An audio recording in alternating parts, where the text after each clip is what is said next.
નમસ્કાર, મની મેનેજરમાં આ એપિસોડની અંદર હું ઝરણા કંટી આપનું સ્વાગત કરું છું. અને મની મેનેજરમાં અમે તમને સતત કહેતા હોઈએ છીએ કે એસઆઈપી દ્વારા મ્યુચ્યુઅલ ફંડમાં રોકાણ કરી સરળતાથી સમૃદ્ધિનું સર્જન થઈ શકતું હોય છે. અને અમે સાથે એ પણ કહેતા હોય છે કે જરૂર હોય ત્યારે તમે એસડબ્લ્યુપી કરો અને વ્યવસ્થા હોય ત્યારે વચ્ચે વચ્ચે લમસમ રોકાણ પર કરતા રહો. આ દરેક પગલાં સમૃદ્ધિ સર્જનની અંદર મોટો ભાગ ભજવશે. પણ હવે અમારા દર્શકોએ અમને એસઆઈપી, એસડબ્લ્યુપી અને લમસમને લઈને ઘણા બધા સવાલો પૂછ્યા છે. તો આજે નવા રોકાણકારો માટે અને તમામ દર્શક જેમને આ અંગે કોઈ પણ મૂંઝવણ હોય તો તે દૂર કરવા માટે આજે આપણે ચર્ચા કરવાના છે. એસઆઈપી, એસડબ્લ્યુપી અને લમસમ રોકાણ શું છે, એ કેવી રીતે કામ કરે છે અને કોણે ક્યારે શું કરવું જોઈએ તે અંગેની તમામ વાતો કરીશું. અને આ ચર્ચામાં આપણી સાથે જોડાયા છે મેગાગેઇનના કો-ફાઉન્ડર રિશિત શાહ. રિશિતજી, સ્વાગત છે આપનું સીએનબીસી બજાર પર. અને આ એક જે પ્રશ્ન છે આપણા એસઆઈપી સહી હેની આપણે ઘણી બધી વાતો કરતા હોઈએ છીએ. હવે ઘણા બધા લોકોને આપણે જ્યારે ચર્ચા કરતા હોઈએ છીએ એસઆઈપી કરો, એસડબ્લ્યુપી કરો, આપણને જે સવાલ આવતા હોય છે એમની દરેકની પરિસ્થિતિ પ્રમાણે આપણે એમને એસઆઈપીની કે એસડબ્લ્યુપીની એવી સલાહ આપતા હોઈએ છીએ. લમસમને લઈને પણ જ્યારે આપણો માર્કેટમાં ઘટાડો આવ્યો તો સવાલ આવી રહ્યા હતા. પણ હવે એક જેનરિક ક્વેશ્ચન ઘણા બધા દર્શકોનો અહીંયા આગળથી આવી રહ્યો છે, એટલે આપણે ખાસ આ કાર્યક્રમ આજે કરી રહ્યા છે કે કન્ફ્યુઝ થઈ રહ્યા છે લોકો કે એસઆઈપી શું છે, એસડબ્લ્યુપી શું છે અને લમસમ એટલે શું. તો સૌથી પહેલાં આપણે ત્યાંથી શરૂઆત કરીએ કે આ એસઆઈપી, એસડબ્લ્યુપી અને લમસમ રોકાણ એટલે શું અને આ ત્રણ એકબીજાથી કઈ રીતે અલગ પડે છે. શ્યોર. સો થેન્ક યુ ઝરનાબેન, મને આ શો પર ઇન્વાઇટ કરવા માટે. સો જેવું ઝરનાબેને કીધું કે અમે તો day in day out investors મળતા હોય છે, તો બધા મને કહેતા હોય છે કે રિશિત, મારે એસઆઈપીમાં ઇન્વેસ્ટમેન્ટ કરવું પણ મારે મ્યુચ્યુઅલ ફંડમાં નથી ઇન્વેસ્ટમેન્ટ કરવું. સો આ એક બહુ મોટું કન્ફ્યુઝન ક્રિએટ થાય છે. હવે જેવું એક સિમ્પલ ભાષામાં અગર વાત કરું તો આપણે જ્યારે તમે લોન લેતા હો રાઈટ, તો તમે એનું ઈએમઆઈ પે કરો છો. ઈએમઆઈ શું છે? એક ફિક્સ રેટ પર તમારા પૈસા કપાઈને તમારી લોન ઓછી થયા કરે, રાઈટ. સો લોન મારે ઓછી કરવી હોય તો ક્યાં તો હું ઈએમઆઈ પે કરું કે હું વચ્ચે વચ્ચે એના પૈસા લમસમ નાખ્યા કરું. સેમ રીતે મ્યુચ્યુઅલ ફંડમાં જ્યારે આપણે ઇન્વેસ્ટમેન્ટ કરવું હોય તો એક એસઆઈપી છે, which is systematic investment plan. એનો મતલબ એક ફિક્સ ડેટે એક ફિક્સ અમાઉન્ટ તમારા અકાઉન્ટથી ડેબિટ થઈ જશે અને એ તમારું ઇન્વેસ્ટ થઈ જશે every month, month on month. Okay, એ તમારી એસઆઈપી થઈ.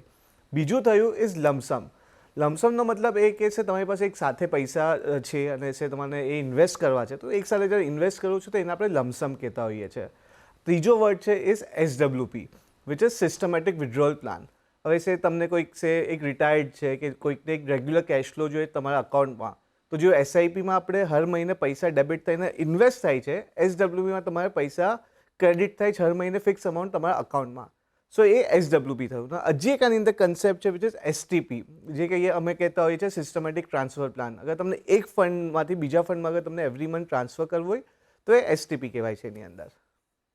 ઓકે, તો અહીંયા આગળથી આપણે જે વાત કરી છે રોકાણના દરેક જે માધ્યમો છે, મ્યુચ્યુઅલ ફંડના રોકાણની જે વાત છે અને એમાં તમે કયો માધ્યમ લઈ રહ્યા છો, કયો રસ્તો લઈ રહ્યા છો એની આ વાત છે. તો એસઆઈપી સિસ્ટમેટિક ઇન્વેસ્ટમેન્ટ પ્લાન છે, એટલે દરેક એક નિશ્ચિત તારીખ ઉપર તમારું એક અમાઉન્ટ જે છે એ મ્યુચ્યુઅલ ફંડની અંદર રોકાણ થશે એસઆઈપીના માધ્યમથી. જો આપણી નોર્મલ ભાષામાં તમારે સમજવું હોય, એસઆઈપી એટલે ટીપે ટીપે સરોવર ભરાઈવાળી જે વાત છે.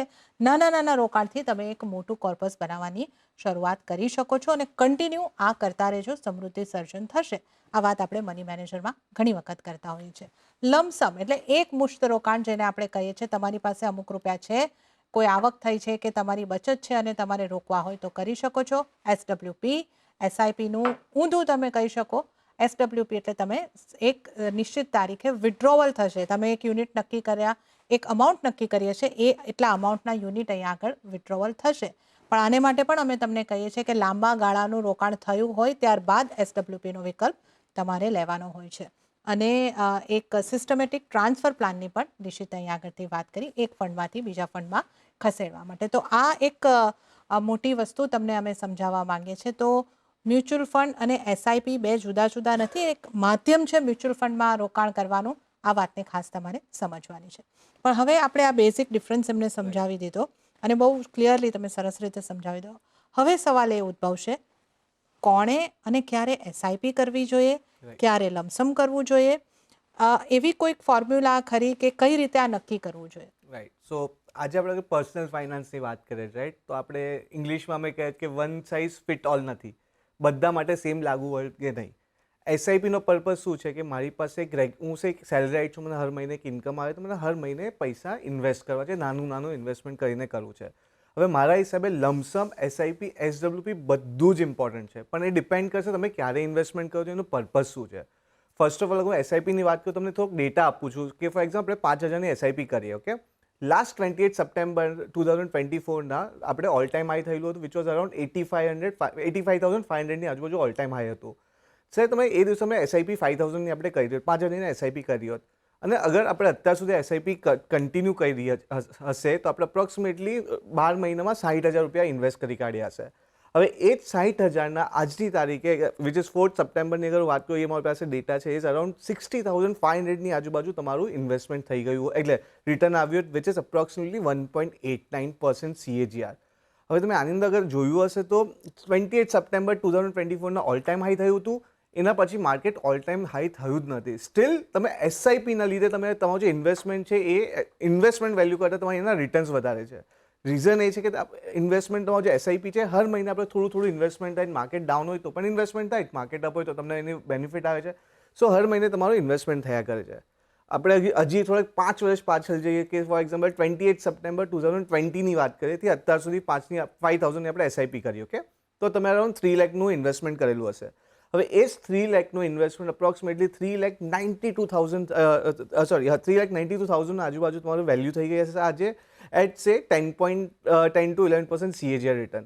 અગેન આમાં આગળ તમે જોશો, આમાં આપણે લાસ્ટ 5 યર્સમાં ઘણું બધું ડિપ પણ જોયું છે, અપ પણ જોયું છે, સ્ટીલ તમે સારું એવું પ્રોફિટ પર આવો છો. નાવ સે અગર તમે એસઆઈપી હજી વધારે કરો છો, હજી 5 યર્સ તમે પાછળ આપણે લઈએ, વિચ ઇઝ 2015, 28 સપ્ટેમ્બર 2015, તો અપ્રોક્સિમેટલી આપણને 10 વર્ષ થઈ ગયા છે. અગર તમે ત્યારથી તમે એસઆઈપી કરી હોય 5,000ની તો તમે 6 લાખ રૂપિયા નાખેલા છે, એ 6 લાખના અપ્રોક્સિમેટલી 11,47,000 થઈ ગયા છે, 12.59% CAGR. નાવ આપણે એસઆઈપીમાં કે મ્યુચ્યુઅલ ફંડમાં ઓલવેઝ કહીએ કમ્પાઉન્ડિંગ, ચક્રવર્તી વ્યાજ, રાઈટ, એટલે 1ના 2, 2ના 4, 4ના 8.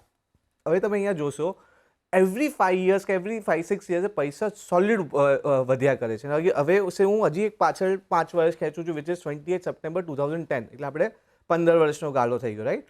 એ અત્યાર સુધી તમે 5,000 એસઆઈપી કરી તો 9 લાખ રૂપિયાની અત્યારે 23 લાખ થઈ ગયું છે, જે પહેલાં તમારું હતું 11,47,000નું. ઓલમોસ્ટ તમે ડબલ પર થઈ ગયા છો. એ જ હજી હું 5 વર્ષ લઉં તો તમને હવે નંબર શોકિંગ થવા લાગશે, તમે એકદમ શોક થઈશો કે આ કેવી રીતના નંબર્સ આવેલા છે. હજુ 5 યર્સ પાછળ જાઉં છું, વિચ ઇઝ 29 સપ્ટેમ્બર 2005, એટલે 20 યર્સનો આપણે ગાળો પકડીએ તો એની અંદર અપ્રોક્સિમેટલી 12 લાખ રૂપિયા નાખેલા છે. એ જ 12 લાખના આજે થઈ ગયા છે 41,81,000ની આજુબાજુ, 11.26% CAGR. પહેલાં આગળના 5 વર્ષ પહેલાં જોઈએ તો 23 લાખ હતું, હવે 41 થઈ ગયું. અને હજી 5 વર્ષ પાછળ જાઉં છું તો જે તમારે 25 યર્સનો ટેન્યુર થઈ જશે, એટલે 2020માં મેં ઇન્વેસ્ટમેન્ટ કર્યું હશે, 15 લાખ રૂપિયા નાખ્યા હશે, 15ના 1 કરોડ 1 લાખ થઈ જાય છે. સો અગર CAGR રિટર્ન પકડું તો અપ્રોક્સિમેટ 10 to 14% વચ્ચે CAGR રિટર્ન આવેલા છે. પણ ઇમ્પોર્ટન્ટ એ છે કે અહીંયા તમને ચક્રવર્તી વ્યાજ મળે છે 1ના 2, 2ના 4. તો અગર તમે લાસ્ટ 2 અગર જોયું હશે તો તમારે જ્યાં 41 લાખ હતા, 41 લાખના સીધા 1 કરોડ થઈ જાય છે. એટલે આપણે કહીએ કે મ્યુચ્યુઅલમાં જેટલું લાંબુ ઇન્વેસ્ટમેન્ટ કરે એટલું સારું, નાનું હશે તો ચાલશે, પણ તમે લોંગ ટર્મ મૂકશો જબરજસ્ત એના પૈસા બનશે. એ જ આપણે લમસમની વાત કરીએ. સો એસઆઈપી તો સમજ્યું કે ભાઈ એવરી ટાઈમ આપણે ઇન્વેસ્ટમેન્ટ કરીએ તમારે એવરેજ આવ્યા કરે છે અને કમ્પાઉન્ડિંગ થાય છે, પણ લમસમ બી બહુ જ ઇમ્પોર્ટન્ટ છે. હવે લેટ્સ ટેક એન એક્ઝામ્પલ કે આપણે જેટલું ઇન્વેસ્ટમેન્ટ કર્યું એટલું આપણે લમસમમાં બી એક સાથે ઇન્વેસ્ટમેન્ટ એ દિવસે ફર્સ્ટના દિવસે આપણે ઇન્વેસ્ટમેન્ટ કરે છે. ફોર એક્ઝામ્પલ આપણે 28 સપ્ટેમ્બર પાછું લે, 28 સપ્ટેમ્બર 2024 અગર આપણે 60,000 રૂપિયા ઇન્વેસ્ટ કરી કાઢ્યો હોત, એઝ આઈ સેડ કે એ ટાઈમે Sensex almost all time high પર હતું, 85,500ની આજુબાજુ સેન્સેક્સ હતું. અગર મેં અત્યાર સુધી અગર ઇન્વેસ્ટમેન્ટ મેં રાખી મૂકી હોત તો અત્યારનો લોસમાં ચાલી રહ્યો છું, વિચ ઇઝ અપ્રોક્સિમેટલી 60,000ના મારા 56,491 થઈ ગયા છે, એટલે લોસ ઓફ નેગેટિવિટી ઓફ -6%. હવે અહીંયા અગર આપણે જોઈશું લમસમ મેં કહ્યું તો મારું લોસમાં ચાલી રહ્યું છે, મેં એસઆઈપી કહ્યું તો પ્રોફિટમાં હતો. સો એસઆઈપી તમને શું આપે છે કે તમે હર મહિને તમને એવરી મંથ પર irrespective of the market condition તમારે એવરેજ આઉટ થયા કરે છે. ભાઈ લમસમમાં એક સાથે નાખ્યું હોપિંગ કે માર્કેટ વધશે તો તમે તમારું ફંડ વધશે, અગર માર્કેટ પડ્યું તો તમને થોડોક ટાઈમ લાગશે રિકવર થવા માટે. પણ લમસમમાં હજી એક બેનિફિટ છે. ફોર એક્ઝામ્પલ હું 2020ની વાત કરીએ આપણે કે 5 યર્સ આપણે પહેલાં ઇન્વેસ્ટમેન્ટ કર્યું હોત, 3 લાખ રૂપિયાનું ઇન્વેસ્ટમેન્ટ કર્યું હોત, એ ટાઈમે સેન્સેક્સ અપ્રોક્સિમેટલી 37,900ની આજુબાજુ સેન્સેક્સ હતું. હવે એ જ આજે 3 લાખની વેલ્યુ થઈ ગઈ છે, 6,36,000ની વેલ્યુ થઈ ગઈ છે. એ જ અગર એસઆઈપીથી કમ્પેર કરું તો મેં એસઆઈપીમાં પણ મેં 3 લાખ ધીમે ધીમે કરીને નાખેલા હતા 5 યર્સમાં, તો એ મારું થયેલું 3,92,000, પણ મારું લમસમમાં થઈ ગયું છે 6,36,000. કેમ? કારણ કે મારું જે 2020માં જે મેં પ્રાઇસ બાય હતી કે એ ટાઈમે જે મને એનઈવી મળી હતી એના લીધે મને વધારે યુનિટ્સ મળ્યા. એસઆઈપીમાં તમને યુનિટ્સ મળે છે પણ તમને ધીમે ધીમે યુનિટ્સ મળે છે, જેમ જેમ માર્કેટ વધે તો યુનિટ્સ ઓછા થવા લાગે છે. ઓકે, હવે એ જ અગર લમસમમાં હજુ એક 5 વર્ષ આપણે પાછળ જઈએ કે 2015માં કે મેં ઇન્વેસ્ટમેન્ટ કર્યું ત્યારે સેન્સેક્સ હતું 25,600ની આજુબાજુ સેન્સેક્સ હતું. અગર મેં 6 લાખ રૂપિયા નાખ્યા 12% મને CAGR રિટર્ન આવે છે, મારું 6 લાખના અપ્રોક્સિમેટલી 18,18,000 થઈ જાય છે. એ જ હજી હું 5 વર્ષ લઉં તો 9 લાખના 36 lakhs થઈ જાય છે. એના 5 વર્ષ પહેલાં વિચ ઇઝ 28 સપ્ટેમ્બર 2005માં મેં કહ્યું ત્યારે સેન્સેક્સ 8,000નું હતું, એ 12 લાખનું 1 crore 12 lakhs સાઇઝ, અને એ જ હજી હું પાછળ 5 years લઉં છું વિચ ઇઝ 2000ના યરમાં મેં અગર ઇન્વેસ્ટમેન્ટ કર્યું 28 સપ્ટેમ્બર 2000ના, સેન્સેક્સ 4,000નું હતું, મારા 15 લાખ ઇન્વેસ્ટમેન્ટ કર્યા તો મારું 2 crore 97 lakhs થઈ જાય છે. એ જ મારી એસઆઈપીમાં સેમ મેં 15 લાખ મેં એસઆઈપી કરી હતી હર મહિના, તો મારું થાય છે 1 crore 1 lakh rupees. આમાં મેજર ડિફરન્સ શું છે કે lump sum will always bit SIP in the long term, પણ લમસમ કરવા માટે આપણી પાસે એક સાથે પૈસા હોવા જોઈએ. એટલે આપણે ઘણીવાર મને કહે છે કે મને બિઝનેસમેન કહેતો હોય છે કે યાર મારી પાસે એસઆઈપી કરવાની તાકાત નહીં, કારણ કે મારું બિઝનેસ બહુ ફ્લક્ચ્યુએટ થાય છે, આજે હોય કાલે નથી હોતું, તો એ લોકો માટે લમસમ બહુ સારું છે. પણ છે તમારે એઝ અ સેલરી આઈટ છો, તમને હર મહિને ઇન્કમ આવતો, તો એસઆઈપી બહુ સારું છે. SIP will always give you better return, કદાચ તમને પર્સન્ટેજ વાઇઝ રિટર્ન વધારે આવશે, પણ lump sum will always give you ultimate આપણે જે એન્ડ ટુ એન્ડ બોલીએ એબ્સોલ્યુટ રિટર્ન બોલીએ તો લમસમ તમને વધારે રિટર્ન આપશે આની અંદર. હા, પણ એસઆઈપીમાં એક વસ્તુ છે કે તમને ડિસિપ્લિન મેનરમાં તમે ઇન્વેસ્ટ કરી કાઢો છો, લમસમમાં તમારે ડિસિપ્લિન રાખવી પડશે, એ બહુ મોટું ઇમ્પોર્ટન્ટ ફેક્ટર આવી જાય છે. એ જ અગર આપણે એસટીપીની વાત કરીએ, એસટીપી પણ બહુ જ ઇમ્પોર્ટન્ટ ફેક્ટર છે આપણે માટે, કે ફોર એક્ઝામ્પલ તમારી પાસે એક સાથે પૈસા છે 10 લાખ રૂપિયા, અને મને લાગે છે કે આજે 10 lakhs મને એક સાથે નાખવા જ કે નથી રાખવા મારા ઉપર છે, રાઈટ? લાગતું હોય કે માર્કેટ કદાચ પડશે તો તમે શું કરી શકો છો કે તમે લિક્વિડ ફંડમાં ઇન્વેસ્ટમેન્ટ કે કશે બી તમે ઇન્વેસ્ટમેન્ટ કરી શકો, અને હર મહિને તમે STP which is systematic transfer plan, એક ફંડથી બીજા ફંડમાં તમે હર મહિને ફિક્સ અમાઉન્ટ ટ્રાન્સફર થઈ કરશે લાઇક એન એસઆઈપી. પણ એસટીપીનો બેનિફિટ એ છે કે અગર માર્કેટ બહુ પડી ગયું, you can always stop your SIP અને એસટીપી અને આખું ફંડ એને ટ્રાન્સફર કરી શકો છો. સો 3 વસ્તુ બહુ જ ઇમ્પોર્ટન્ટ છે. ઇટ વિલ ડિપેન્ડ કે તમે કયા ટાઈમે નાખો છો, કેટલા પૈસા છે, અને તમને કેટલું તમારી પાસે પર્સનલ ડિસિપ્લિન છે નાખવા માટે. SIP will always give you good returns discipline મેનરમાં, પણ લમસમ બી ઇમ્પોર્ટન્ટ છે નાખવું. If you ask me, ideally તમે જે ફંડમાં એસઆઈપી કરો છો એ ફંડમાં લમસમ કરશો તો સારું બેટર એવરેજિંગ આવવાના ચાન્સીસ છે. ઓકે, તો એસઆઈપી એક સરળ માધ્યમ છે, તમે ધીમે ધીમે અહીંયા આગળથી રોકાણ કરીને ચાલી શકો છો, પણ વ્યવસ્થા હોય તો એ જ ફંડની અંદર જો તમે અહીંયા આગળથી લમસમ પણ રોકાણ કરશો તો એ તમને એક સારો ફાયદો આપી શકે છે. આ એક વાત છે, અને લમસમ મોટે ભાગે જો વ્યવસ્થા છે તો આપણે કરી શકીએ છીએ, અને નથી તો એસઆઈપીથી તો એક ડિસિપ્લિન મેનરમાં તમારે રોકાણ કરવાનું જ છે. તો આ એક વાતને તમે ધ્યાને રાખીને ચાલો. તો રિષિતજી, આપણે અહીંયા આગળ વાત કરી એસઆઈપીની અને લમસમની, એસટીપીની પણ તમે થોડી વાત કરી, પણ એસડબ્લ્યુપી ક્યારે કરવું છે? શ્યોર. સો એસડબ્લ્યુપી જે આપણે કીધું કે તમને હર મહિને પૈસા તમારા અકાઉન્ટમાં ફિક્સ ડેટ પર આવ્યા કરે છે. ફર્સ્ટ ઓફ ઓલ એસડબ્લ્યુપી કરવા માટે મારી પાસે એક લમસમ પૈસા હોવા ઇમ્પોર્ટન્ટ છે. એ લમસમ પૈસાનું તમે પછી કેટલું તમને હર મહિને જો તમે ડિસાઇડ કરી શકો છો. Ideally 4 to 6% is what we સે, કે 4 to 6% તમે યરલી વિથડ્રોલ લેજો જે તમને પૈસા આવે છે. રીઝન એ છે કે તમે એસડબ્લ્યુપી તો તમે કોઈ પણ ફંડમાં તમે કરી શકો છો, small cap, mid cap, hybrid, કોઈ પણ ફંડમાં તમે એસડબ્લ્યુપી કરી શકો છો. પણ આઈડિયલી એસડબ્લ્યુપી જોવામાં આવેલું છે કે લોકો યુઝ્યુઅલી હાઇબ્રિડ ફંડ કે બેલેન્સ એડવાન્ટેજ ફંડ કે જે ડાયટ ઇક્વિટી મિક્સચર એની અંદરથી એસડબ્લ્યુપી લે કે સો દેટ તમને પૈસા બી આવે છે અને તમારું ફંડ ધીમે ધીમે વધે પણ છે. પણ આમાં એક વસ્તુ ધ્યાનમાં રાખવા જેવી છે, અગર તમે એસડબ્લ્યુપી એક હાઈ રિસ્ક ફંડમાંથી કરતા હો છો, ફોર એક્ઝામ્પલ મિડ કેપ કે સ્મોલ કેપમાંથી તમે એસડબ્લ્યુપી કરો છો, વિચ ઇઝ ઓકે અગર તમારો રિસ્ક એપેટાઇટ છે તો, પણ અગર તમે કરતા હો ને માર્કેટ બહુ મોટું ડ્રોપ થાય છે તો મેક શ્યોર કે તમે થોડાક ટાઈમ માટે થોડુંક અગર એસડબ્લ્યુપી બંધ કરી શકો તો સારું છે. કારણ કે એસડબ્લ્યુપી ઘણા લોકો મને કહે છે કે આપણને ઇન્ટરેસ્ટ મળે છે. ના, એસડબ્લ્યુપી તમને ઇન્ટરેસ્ટ નથી મળતું, તમારા યુનિટ વેચાઈને તમને પૈસા મળી રહ્યા છે. સો જ્યાં માર્કેટ બહુ ડ્રોપ થઈ જાય તો ટેકનિકલી તમારા યુનિટ્સ બહુ વેચાશે. સો થોડોક ટાઈમ અગર તમારી પાસે હોય, બેન્ડવિથ હોય, તો થોડાક ટાઈમ માટે એસડબ્લ્યુપી બંધ કરીને પછી જ્યારે માર્કેટ રાઇઝ થઈ જાય થોડું, તો પાછું કેન સ્ટાર્ટ ઇટ ઓફ. આજે આપણે એક સરસ વાત કરી એસઆઈપી, એસડબ્લ્યુપી, લમસમ, એસટીપી, બધાને આપણે સમજ્યા. સાથે સાથે ફરી એક વખત આપણા દર્શકોને યાદ કરાવી દઈએ કે પર્સનલ ફાઇનાન્સના એવા કયા રૂલ્સ છે જે એમણે આ બધી વસ્તુઓ કરતી વખતે ખાસ ધ્યાને રાખવાના હોય છે, આ બધા ડિસિઝન એમણે લેશે ત્યારે જો મૂળભૂત વાતોને યાદ રાખી હોય, મૂળભૂત રૂલને રાઈટ. યાદ રાખ્યા હોય તો એમને લાભ થઈ શકે. શ્યોર. હું અહીંયા 5-6 થોડાક પોઈન્ટ્સ કહીશ. ફર્સ્ટ ઇઝ અમે કહેતા હોઈએ છીએ 30-30-40 નો રૂલ તમે અપનાવો. Okay? 30% is your expenses. Expense એટલે તમારું જે ડેલી રાશન પાણી, કપડાં આપણે જે છે, ઇલેક્ટ્રિસિટી બિલ, તમે ઓફિસ જાઓ છો, જે ડે ટુ ડે યુઝમાં એ તમારું 30% તક, ઇન્કમનું 30% તક જ થવું જોઈએ. બીજું જે 30% છે ક્યાં તમારું ઈએમઆઈ, જે અમે કહીએ છીએ કે વોન્ટ્સ, જે તમારું ઈએમઆઈ, તમારું મેક્સિમમ ઈએમઆઈ 30% હોવું જોઈએ, કે પછી તમે એની અંદર વેકેશન પણ ઇન્ક્લુડ કરી શકો છો, બહાર જવાનું, મૂવી જોવાનું, એ 30% તક તમે કેપ રાખો. અને 40% of your income should be invested. Again I understand કે આ પ્રેક્ટિકલી બધે જ પોસિબલ નથી, એટલે આપણે કંઈક પર્સનલ ફાઇનાન્સ બહુ પર્સનલ છે, પણ જેટલું તમે ઇન્વેસ્ટમેન્ટનો પાર્ટ મોટો રાખશો એટલું જ તમારા માટે આગળ જે તમારા ગોલ્સ છે એ અચીવ થવાના ચાન્સીસ વધારે છે. તો એક આ થયું. સેકન્ડ ઇમ્પોર્ટન્ટ ફેક્ટર જે બહુ જોવામાં આવી રહ્યું છે કે લોકોનું જે ઈએમઆઈ છે એ શુડ બી તમારી ઇન્કમના 30% ઉપર ઈએમઆઈ ના હોવું જોઈએ. રીઝન એ છે કે મેં ઘણા લોકોને જોયું કે EMI 40, 60, 70% of their salary EMI હોય છે.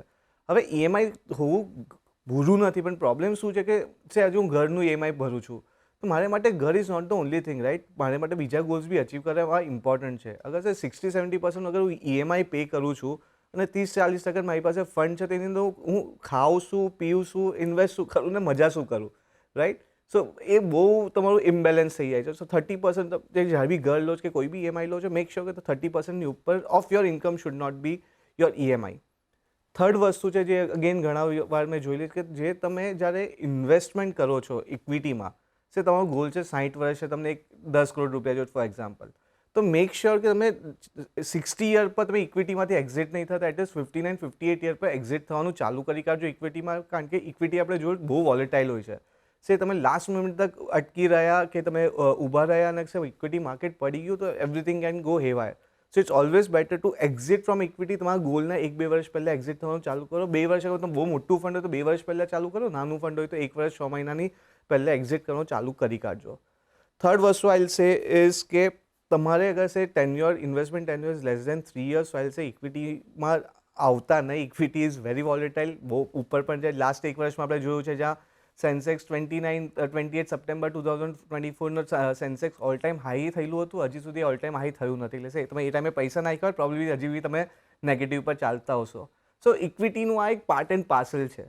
ઓકે, સો મેક શ્યોર કે તમે ઇક્વિટી, તમને અલોકેશન લેવું હોય તો એટલીસ્ટ 3 to 5 યર્સ કે 5 યર્સની આજુબાજુ તમારો ટેન્યોર હોવો ઇમ્પોર્ટન્ટ છે. અગર 3 યર્સ તક નાખવું હોય તો બહુ નાનું અલોકેશન લેજો, પણ અગેન તમારો રિસ્ક એપેટાઇટ ચેક કરીને તમે ઇન્વેસ્ટમેન્ટ કરજો. Another thing is emergency fund ઇક્વિટીમાં નહીં નાખતા. ઇમરજન્સી ફંડનો કન્સેપ્ટ શું છે કે મને પૈસા તરત મળવા જોઈએ જ્યારે મને જોઈએ છે, અને જ્યારે તમને જોઈએ છે કે ઇક્વિટી માર્કેટ ડાઉન હશે તો આટલા વર્ષની જે મહેનત હશે આખી તમારી વાઇપ ઓફ થઈ હશે.